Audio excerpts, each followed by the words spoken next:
ওম শান্তি। আজিৰ তাৰিখ 14 আগষ্ট 2024 বৰ্ষ। প্ৰাতঃ মুৰলী বাপদাদা মধুবন। আজিৰ পিতাৰ অমৃতবাণী হৈছে, মৰমৰ সন্তানসকল, তোমালোকৰ অনাদি সম্বন্ধ হৈছে ভাই ভাইৰ। তোমালোক সাকাৰত ভাই ভনী, সেয়েহে তোমালোকৰ দৃষ্টি কেতিয়াও আখৰিক হ'ব নোৱাৰে। আৰু আজিৰ প্ৰশ্ন, বিজয়ী অষ্টৰত্ন কোন হয়? তেওঁলোকৰ মূল্য কি? পিতাই উত্তৰত কৈছে, যাৰ মনত আখৰিক খেয়াল নাথাকে, দৃষ্টি পুৰা সভ্য, তেওঁলোকেই অষ্টৰত্ন হয়, অৰ্থাৎ কৰ্মাতীত অৱস্থা প্ৰাপ্ত কৰে। তেওঁলোক ইমানেই অধিক মূল্যৱান যে কাৰোবাৰ জীৱনত গ্ৰহৰ অশুভ প্ৰভাৱ পৰিলে তেতিয়া তেওঁক অষ্টৰত্নৰ আঙুঠি পিন্ধায়। এনেকৈ ভাবে যে ইয়াৰ দ্বাৰা গ্ৰহৰ অশুভ প্ৰভাৱ আঁতৰি যাব। অষ্টৰত্ন হোৱাসকলৰ দূৰদৰ্শী বুদ্ধি হোৱাৰ কাৰণে ভাই ভাইৰ স্মৃতি নিৰন্তৰ থাকে। ওম শান্তি। আত্মিক সন্তানসকলে জানে তেওঁলোকৰ নাম কি? ব্ৰাহ্মণ। ব্ৰহ্মাকুমাৰ আৰু ব্ৰহ্মাকুমাৰী অনেক আছে। ইয়াৰ পৰা সিদ্ধ হয় যে এওঁলোক তুলনীয়া সন্তান, কিয়নো এজন পিতাৰেই সন্তান। তেন্তে নিশ্চয় তুলনীয়া হ'ব। তোমালোক ব্ৰহ্মাকুমাৰ ব্ৰহ্মাকুমাৰী সকলেহে তুলনীয়া সন্তান হোৱা। বহুত সন্তান আছে। এবিধ হৈছে প্ৰজাপিতা ব্ৰহ্মাৰ আৰু আনবিধ হৈছে পৰমপিতা পৰমাত্মা শিৱৰ। তেন্তে নিশ্চয় তেওঁলোকৰ মাজত সম্বন্ধ আছে, কিয়নো তেওঁ হৈছে আত্মিক সন্তান আৰু এওঁৰ হৈছে শাৰীৰিক সন্তান। যদি তেওঁৰ হয় তেন্তে ভাই ভাই হয়। প্ৰজাপিতা ব্ৰহ্মাৰ চাকাৰ ভাই ভনী হৈ যায়। ভাই ভনীৰ মাজত আখৰিক সম্বন্ধ কেতিয়াও নাথাকে। পিতাই কৈছে যে ভাই ভনীৰ মাজত আখৰিক সম্বন্ধ কেতিয়াও নাথাকে। তোমালোকৰ কাৰণেও এনেকৈ কোৱা হয় যে এওঁলোকে সকলোকে ভাই ভনী কৰি দিয়ে, যাৰ দ্বাৰা সম্বন্ধ শুদ্ধ হৈ থাকে, আখৰিক দৃষ্টি নাযায়। যাৰ দ্বাৰা সম্বন্ধ শুদ্ধ হৈ থাকে আৰু আখৰিক দৃষ্টি নাযায়। কেৱল এইটো জন্মৰ কাৰণে দৃষ্টি এনেকুৱা হৈ গ'লে পাছত ভৱিষ্যতে কেতিয়াও আখৰিক দৃষ্টি নাথাকিব। এনেকুৱা নহয় যে তাত ভাই ভনী বুলি ভাবে। তাততো যেনেকৈ মহাৰজা মহাৰাণী হয় তেনেকুৱাই হয়। পিতাই কৈছে যে তাততো যেনেকৈ মহাৰজা মহাৰাণী হয় তেনেকুৱাই হয়। এতিয়া তোমালোক সন্তানসকলে জানা যে আমি পুৰুষোত্তম সংগম যুগত আছো আৰু আমি সকলো হৈছোঁ ভাই ভনী। প্ৰজাপিতা ব্ৰহ্মা নামটো আছে নহয়। প্ৰজাপিতা ব্ৰহ্মা কেতিয়া হৈছিল সেয়া জগতৰ লোকসকলে নাজানে। তোমালোক ইয়াত বহি আছা, এইটো জানা যে আমি পুৰুষোত্তম সংগম যুগৰ বিকে এতিয়া ইয়াক ধৰ্ম বুলি কোৱা নহ'ব। এয়া কুল স্থাপনা হৈ আছে। তোমালোক হৈছা ব্ৰাহ্মণ কুলৰ। তোমালোকে ক'ব পাৰা আমি ব্ৰহ্মাকুমাৰ ব্ৰহ্মাকুমাৰীসকল নিশ্চয় এক প্ৰজাপিতা ব্ৰহ্মাৰ সন্তান। এয়া নতুন কথা নহয় জানো? তোমালোকে ক'ব পাৰা আমি বিকে, এনেও বাস্তৱত আমি সকলো ভাই ভাই। এজন পিতাৰ সন্তান, তেওঁৰ বাবে তুলনীয়া বুলি কোৱা নহয়। আমি আত্মাসকল তেওঁৰ অনাদি সন্তানটো হওঁৱেই। তেওঁ পৰমপিতা পৰমাত্মা অৰ্থাৎ সুপ্ৰিম চৌল। আৰু কাৰো ক্ষেত্ৰতে সুপ্ৰিম অৰ্থাৎ পৰম শব্দটি ব্যৱহাৰ কৰা নহয়। পৰম বুলি কোৱা হয় সম্পূৰ্ণ পবিত্ৰজনক। এনেকৈ কোৱা নহয় যে সকলোৰে পবিত্ৰতা আছে। পবিত্ৰতা শিকে এই সংগমত। তোমালোকতো পুৰুষোত্তম সংগম যুগৰ নিবাসী, যেনেকৈ কলিযুগৰ নিবাসী, সত্যযুগৰ নিবাসী বুলি কোৱা হয়। সত্যযুগ কলিযুগকতো বহুতেই জানে। যদি দূৰদৰ্শী বুদ্ধিৰ হয় তেন্তে বুজি পাব। কলিযুগ আৰু সত্যযুগৰ মাজৰ সময়খিনি কোৱা হয় সংগম যুগ। কলিযুগ আৰু সত্যযুগৰ মাজৰ সময়খিনিক কোৱা হয় সংগম যুগ। শাস্ত্ৰত আকৌ যুগে যুগে বুলি কৈ দিলে। পিতাই কয়, মই যুগে যুগে নাহোঁ। তোমালোকৰ বুদ্ধিত এইটো থাকিব লাগে যে আমি হৈছোঁ পুৰুষোত্তম সংগম যুগৰ ব্ৰহ্মা কুমাৰ কুমাৰী। আমি সত্যযুগতো নাই আৰু কলিযুগতো নাই। সংগমৰ পাছত সত্যযুগ নিশ্চয় আহিব। তোমালোক এতিয়া সত্যযুগত যাবৰ কাৰণে পুৰুষাৰ্থ কৰি আছা। পিতাজী কৈছে যে তোমালোক সন্তানসকল এতিয়া সত্যযুগত যাবৰ কাৰণে পুৰুষাৰ্থ কৰি আছা। তাত পবিত্ৰতা অবিহনে কোনো যাব নোৱাৰে। এই সময়ত তোমালোক পবিত্ৰ হ'বৰ কাৰণে পুৰুষাৰ্থ কৰি আছা।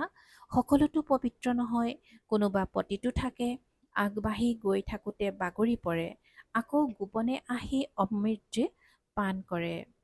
আগবাঢ়ি গৈ থাকোঁতে বাগৰি পৰে, আকৌ গোপনে আহি অমৃত পান কৰে। বাস্তৱত যিয়ে অমৃত এৰি বিষ পান কৰে, বাস্তৱত যিয়ে অমৃত এৰি বিষ পান কৰে, তেওঁলোকক কিছুদিনলৈ আহিব দিয়া নহয়। কিন্তু এইটো গায়ন আছে, যেতিয়া অমৃত বিলাইছিল তেতিয়া বিকাৰী অসুৰ গোপনে আহি বহিছিল। এনেকৈ কয় যে ইন্দ্ৰসভাত এনেকুৱা অপবিত্ৰ আহি বহিলে তেওঁ অভিশপ্ত হৈ যায়। এটা কাহিনীও শুনায় যে এগৰাকী পৰীয়ে এজন বিকাৰীক লৈ আহিল। তেতিয়া তেওঁৰ কি অৱস্থা হ'ল? বিকাৰীটো নিশ্চয় অধপতিত হৈ যাব। এয়া বুজিবলগীয়া কথা। বিকাৰীয়ে উন্নতি কৰিব নোৱাৰে। এনেকৈ কয় যে তেওঁ গৈ পাথৰ হৈ গ'ল। এতিয়া এনেকুৱা নহয় যে মনুষ্য পাথৰ বা বৃক্ষ হৈ যায়, পাথৰ বুদ্ধিৰ হৈ গৈছে। ইয়ালৈ আহে পাৰস অৰ্থাৎ পবিত্ৰ বুদ্ধিৰ খবৰ কাৰণে, কিন্তু গোপনে বিষ পান কৰে, গতিকে সিদ্ধ হয় যে পাথৰ বুদ্ধি হৈয়ে থাকিব। এয়া সন্মুখত বুজোৱা হয়। শাস্ত্ৰটো এনেয়ে বহি লিখিছে, নাম ৰখা হৈছে ইন্দ্ৰসভা, য'ত পুখৰাজ পৰি ভিন্ন ভিন্ন পৰীসকলক দেখুৱায়। ৰত্নবিলাকৰ মাজতো ক্ৰমানুসৰি থাকে নহয়। কোনোটো বহুত ভাল ৰত্ন, কোনোটো কম, কাৰোবাৰ মূল্য কম, কাৰোবাৰ বহুত। নৰত্নৰ আঙুঠিও বহুত গঢ়ে, বিজ্ঞাপন দিয়ে, নামটো ৰত্নই হয়, ইয়াত বহি আছে নহয়, কিন্তু তাৰ মাজতো কোৱা হ'ব এওঁ হীৰা, এওঁ পন্না, এওঁ মাণিক, পুখৰাজো বহি আছে। ৰাতি দিনৰ পাৰ্থক্য আছে, তাৰ মূল্যতো বহুত পাৰ্থক্য থাকে। তেনেকৈয়ে আকৌ ফুলৰ লগতো তুলনা কৰা হয়, তাৰ মাজতো ভিন্নতা আছে।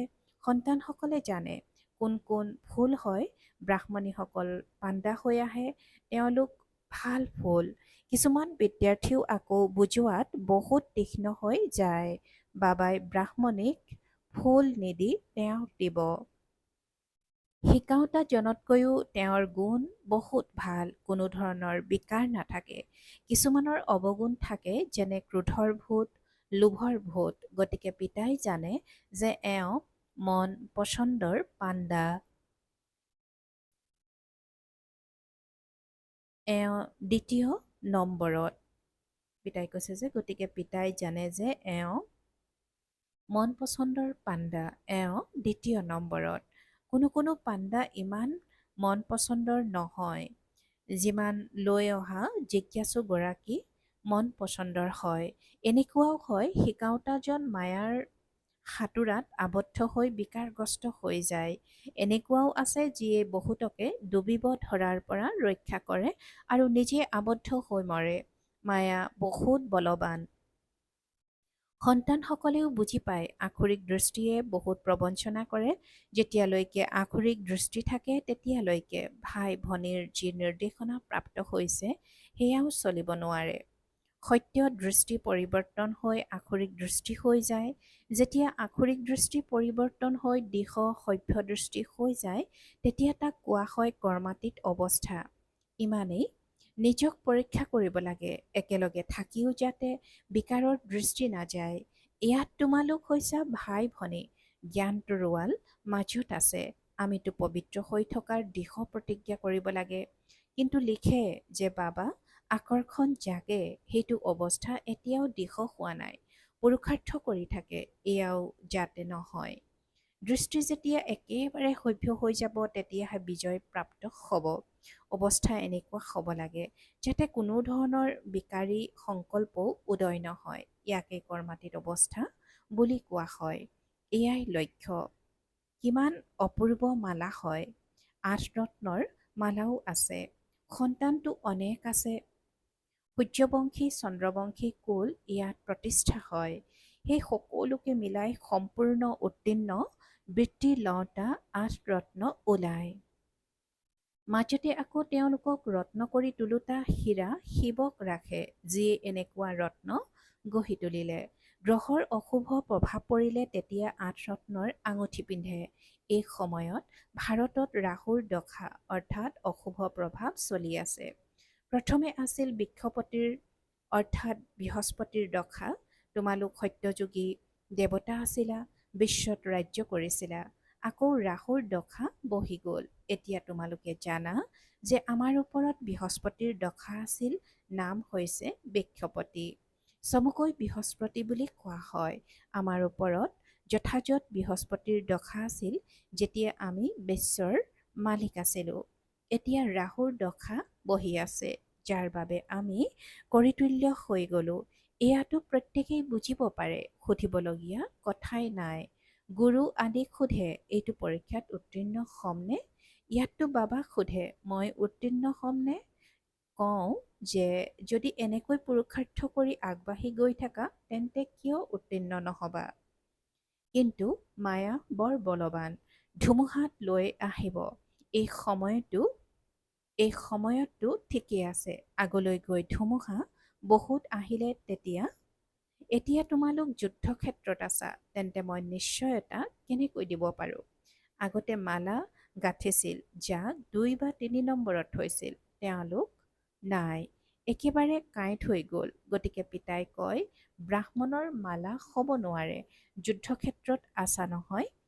আজি ব্ৰাহ্মণ কালিলৈ শূদ্ৰ হৈ যায়। পিতাই কৈছে যে আজি ব্ৰাহ্মণ কালিলৈ শূদ্ৰ হৈ যায়। বিকাৰগ্ৰস্ত হ'ল মানে শূদ্ৰ হৈ গ'ল। ৰাহুৰ দশা বহি গ'ল। বৃহস্পতিৰ দশাৰ কাৰণে পুৰুষাৰ্থ কৰিছিল, বৃক্ষপতিয়ে পঢ়াইছিল। আগবাঢ়ি গৈ থাকোঁতে মায়াৰ থাপৰ লাগিল, তেতিয়া ৰাহুৰ দশা বহি গ'ল। বিশ্বাসঘাতক হৈ যায়। এনেকুৱা সকলো ঠাইতে হয়। এজন ৰজাৰ ওচৰৰ পৰা আঁতৰি গৈ অন্য এজন ৰজাৰ ওচৰত গৈ শৰণ লয়। তেতিয়া তেওঁলোকেও চাই, যদি এওঁ আমাৰ কামৰ হয় তেতিয়া শৰণ দিয়ে। এনেকৈ বহুত বিশ্বাসঘাতক হৈ যায়। এৰোপ্লেনৰ সৈতে গৈ অন্য ৰজাৰ ওচৰত পায়গৈ। তেতিয়া তেওঁলোকে এৰোপ্লেন ঘূৰাই দিয়ে, তেওঁক শৰণ দিয়ে। এৰোপ্লেনক এনেকৈ শৰণ দিব, সেয়াটো তেওঁলোকৰ সম্পত্তি, তেওঁলোকৰ বস্তু, তেওঁলোকক ঘূৰাই দিয়ে। বাকী মনুষ্যক শৰণ দিয়ে। এতিয়া তোমালোক সন্তানসকল পিতাৰ শৰণত আহিছা, এনেকৈ কোৱা যে আমাৰ লাজ ৰক্ষা কৰক। দ্ৰৌপদীয়ে মিনতি কৰিছিল যে মোক এওঁলোকে নগ্ন কৰিব ওলাইছে, পতিত হোৱাৰ পৰা ৰক্ষা কৰক। সত্যযুগত কেতিয়াও নগ্ন নহয়, তাকতো কোৱাই হয় সম্পূৰ্ণ নিৰ্বিকাৰী। সৰু শিশুসকলটো হয়ে নিৰ্বিকাৰী, এই গৃহস্থালীত থাকিও সম্পূৰ্ণ নিৰ্বিকাৰী হৈ থাকে। যদিও স্ত্ৰী পুৰুষ একেলগে থাকে তথাপিও নিৰ্বিকাৰী হৈ থাকে। সেয়েহে কয়, আমি নৰৰ পৰা নাৰায়ণ, নাৰীৰ পৰা লক্ষ্মী হৈ আছো। সেয়া হৈছে নিৰ্বিকাৰী সৃষ্টি, তাত ৰাৱণ নাই, তাক কোৱা হয় ৰাম ৰাজ্য। ৰাম বুলি শিৱ বাবাক কোৱা হয়। ৰাম নাম জপ কৰাৰ অৰ্থই হৈছে পিতাক স্মৰণ কৰা। ৰাম ৰাম বুলি যেতিয়া কয় তেতিয়া বুদ্ধিত নিৰাকাৰ জনেই থাকে। ৰাম ৰাম বুলি কয়, সীতাক এৰি দিয়ে। তেনেকৈ শ্ৰীকৃষ্ণৰ নাম লয়, ৰাধাক এৰি দিয়ে। ইয়াততো পিতা হয়ে এজন। তেওঁ কয় মাম একম, অৰ্থাৎ কেৱল মোক স্মৰণ কৰা। শ্ৰীকৃষ্ণক পতিত পাৱন বুলি কোৱা নহয়। সৰুকালত ৰাধাকৃষ্ণ ভাই ভনীও নাছিল, বেলেগ বেলেগ ৰাজ্যৰ আছিল। শিশুসকলটো হয়ে শুদ্ধ। বাবাইও কয় শিশুসকলটো ফুল হয়, সিহঁতৰ বিকাৰী দৃষ্টি নাথাকে। যেতিয়া ডাঙৰ হয় তেতিয়া দৃষ্টি যায়। সেয়েহে বালক আৰু মহাত্মাক সমান বুলি কয়। আচলতে শিশু মহাত্মাতকৈও উচ্চ। মহাত্মাই তথাপিও গম পায় যে আমি ভ্ৰষ্টাচাৰৰ দ্বাৰা জন্ম হৈছোঁ। শিশুৱে গম নাপায়। সন্তান পিতাৰ হৈ গ'ল আৰু উত্তৰাধিকাৰটো আছেই। তোমালোক বিশ্বৰ ৰাজধানীৰ মালিক হোৱা। কালিৰ কথা তোমালোক বিশ্বৰ মালিক আছিলা, এতিয়া পুনৰ তোমালোক হোৱা। ইমান প্ৰাপ্তি হয়। গতিকে স্ত্ৰী পুৰুষ ভাই ভনী হৈ পবিত্ৰ হৈ থাকিলে সেয়া কোনো ডাঙৰ কথা নহয়। অলপ যত্নও কৰিব লাগে নহয়। হয়, পুৰুষাৰ্থৰ ক্ৰম অনুসৰি এতিয়া বৃহস্পতিৰ দশাত যোৱা। স্বৰ্গলৈতো যায়েই, আকৌ পঢ়াৰ দ্বাৰা কোনোবাই উচ্চ পদ পায় আৰু কোনোবাই মধ্যম, কোনোবা ফুল হয়, কোনোবা আন কিবা। এইখন বাগিচা নহয় জানো? আকৌ পদো এনেকুৱাই ল'ব। এনেকুৱা ফুল হ'বৰ কাৰণে খুব পুৰুষাৰ্থ কৰিব লাগে। সেয়েহে বাবাই সন্তানসকলক দেখুৱাবৰ কাৰণে ফুল লৈ আহে। বাগিচাততো অনেক প্ৰকাৰৰ ফুল থাকে। সত্যযুগ হৈছে ফুলৰ বাগিচা আৰু এয়া হৈছে কাঁইটৰ জংঘল। এতিয়া তোমালোক কাঁইটৰ পৰা ফুল হোৱাৰ পুৰুষাৰ্থ কৰি আছা। ইজনে সিজনক কাঁইট হৈ বিন্ধাৰ পৰা ৰক্ষা পাবলৈ পুৰুষাৰ্থ কৰি আছা। যিয়ে যিমান পুৰুষাৰ্থ কৰিব সিমানে জিকিব। মূল কথা হৈছে কামৰ ওপৰত বিজয়ী হ'লেহে জগত জিত হ'বাগৈ। এয়াতো সন্তানসকলৰ ওপৰত থাকিল। ডেকাসকলে বহুত যত্ন কৰিবলগীয়া হয়, বৃদ্ধসকলৰ কম। বানপ্ৰস্থ অৱস্থাৰ লোকসকলৰ আৰু কম, শিশুসকলৰ বহুত কম। তোমালোকে জানা যে আমি বিশ্বৰ বাদশ্বাহীৰ সম্পত্তি পাওঁ, তাৰ বাবে এটা জন্ম পবিত্ৰ হৈ থকাত কি আপত্তি? তেওঁলোকক কোৱা হয় বাল ব্ৰহ্মচাৰী, অন্তিমলৈকে পবিত্ৰ হৈ থাকে। যিসকল পবিত্ৰ হৈছে তেওঁলোকক পিতাই আকৰ্ষিত কৰে। শিশুসকলে শিশুকালতেই জ্ঞান পাই গ'লে তেতিয়া ৰক্ষা পৰিব পাৰে। শিশুসকল অবোধ, কিন্তু আকৌ বাহিৰত স্কুল আদিত সংগৰ ৰং লাগি যায়। সৎসংগই উদ্ধাৰ কৰে আৰু কুসংগই ডুবায়। পিতাই কয়, মই তোমালোকক পাৰ কৰাই শিৱালয়লৈ লৈ যাওঁ। সত্যযুগ হৈছে একেবাৰে নতুন সৃষ্টি। বহুত কম মনুষ্য থাকে, পাছত বৃদ্ধি হৈ গৈ থাকে। তাততো বহুত কম দেৱতা থাকে। গতিকে নতুন সৃষ্টিলৈ যাব কাৰণে পুৰুষাৰ্থ কৰিব লাগে। ভাল বাৰু। অতি মৰমৰ কল্পৰ পাছত পুনৰাই মিলিত হোৱা সন্তানসকলৰ প্ৰতি মাতা পিতা বাপ দাদাৰ স্নেহপূৰ্ণ স্মৰণ আৰু সুপ্ৰভাত। আত্মিক পিতাৰ আত্মিক সন্তানসকলক নমস্কাৰ। আৰু আত্মিক সন্তানসকলৰ আত্মিক মাত পিতা আৰু বাপ দাদাৰ প্ৰতি স্নেহপূৰ্ণ স্মৰণ আৰু সুপ্ৰভাত আৰু নমস্কাৰ নমস্কাৰ নমস্কাৰ। আৰু আজিৰ ধাৰণাৰ বাবে মুখ্য সাৰ প্ৰথমতে পিতাৰ মন পচন্দৰ হ'বৰ কাৰণে গুণৱান হ'ব লাগে। ভাল ভাল গুণ ধাৰণ কৰি ফুল হ'ব লাগে। অৱগুণ আঁতৰাব লাগে। কাকোৱে কাঁইট হৈ বিন্ধিব অৰ্থাৎ দুখ দিব নালাগে। দ্বিতীয়তে সম্পূৰ্ণ উত্তীৰ্ণ হ'বৰ কাৰণে বৃত্তি ল'বৰ কাৰণে এনেকুৱা অৱস্থা গঢ়ি তুলিব লাগে যাতে একোৱেই স্মৃতিলৈ নাহে। দৃষ্টি যাতে পূৰা সভ্য হৈ যায়, সদায় বৃহস্পতিৰ দশা চলি থাকে। আৰু আজিৰ বৰদান। ব্ৰাহ্মণ জীৱনত সৰ্বসম্পদ সফল কৰি সদায় প্ৰাপ্তি সম্পন্ন সতা সন্তুষ্ট মনি হোৱা। আৰু আজিৰ বৰদানৰ ব্যাখ্যা। ব্ৰাহ্মণ জীৱনৰ সকলোতকৈ ডাঙৰ সম্পদ হৈছে সন্তুষ্ট হৈ থকা। য'ত সৰ্বপ্ৰাপ্তি থাকে ত'ত সন্তুষ্টতা থাকে, আৰু য'ত সন্তুষ্টতা থাকে তাত সকলো আছে। যি সন্তুষ্টতাৰ ৰত্ন তেওঁ সৰ্বপ্ৰাপ্তিস্বৰূপ হয়, তেওঁলোকৰ গীত হৈছে যি পাবলগীয়া আছিল সেয়া পাই গ'লো। এনেকৈ সৰ্বপ্ৰাপ্তি সম্পন্ন হোৱাৰ বিধি হৈছে প্ৰাপ্ত হোৱা সৰ্বসম্পদ প্ৰয়োগ কৰা, কিয়নো যিমান সফল কৰিবা সিমানেই সম্পদ বাঢ়ি গৈ থাকিব। আৰু আজিৰ শ্লোগান। পবিত্ৰ শংখ তেওঁলোকক কোৱা হয়, যিয়ে সদায় গুণৰূপী মুকুতাহে গ্ৰহণ কৰে, অৱগুণৰূপী পাথৰ নহয়। পবিত্ৰ শংখ তেওঁলোকক কোৱা হয়, যিয়ে সদায় গুণৰূপী মুকুতাহে গ্ৰহণ কৰে, অৱগুণৰূপী পাথৰ নহয়। ওম শান্তি। প্ৰীতি বুদ্ধিৰ হৈ বিজয়ী ৰত্ন হ'বৰ কাৰণে আজিৰ অব্যক্ত সংকেত। বহুত সন্তানে কয়, বাবা আপুনি মায়াৰ হাত কাটি পেলোৱা। কিন্তু পিতাই মায়াৰ হাত কাটিলে যিয়ে কাটিব তেওঁই পাব। পিতাইতো সকলো কৰিব পাৰে, ছেকেণ্ডৰ আদেশ, কিন্তু তোমালোকৰ ভৱিষ্যত কেনেকৈ গঢ় ল'ব? সেয়েহে যেনেকৈ নেপালত সৰু ল'ৰা ছোৱালীৰ হাতত চুৰি দি দিয়ে, নিজে কৰে কিন্তু হাত সন্তানৰ, তেনেকৈ পিতায়ো সন্তানসকলক কয়, সন্তানসকল কেৱল সাহসৰ হাত দিয়া, পিতাৰ সহায়েৰে মায়াজীত বিজয়ী হৈ যাবা। ওম শান্তি।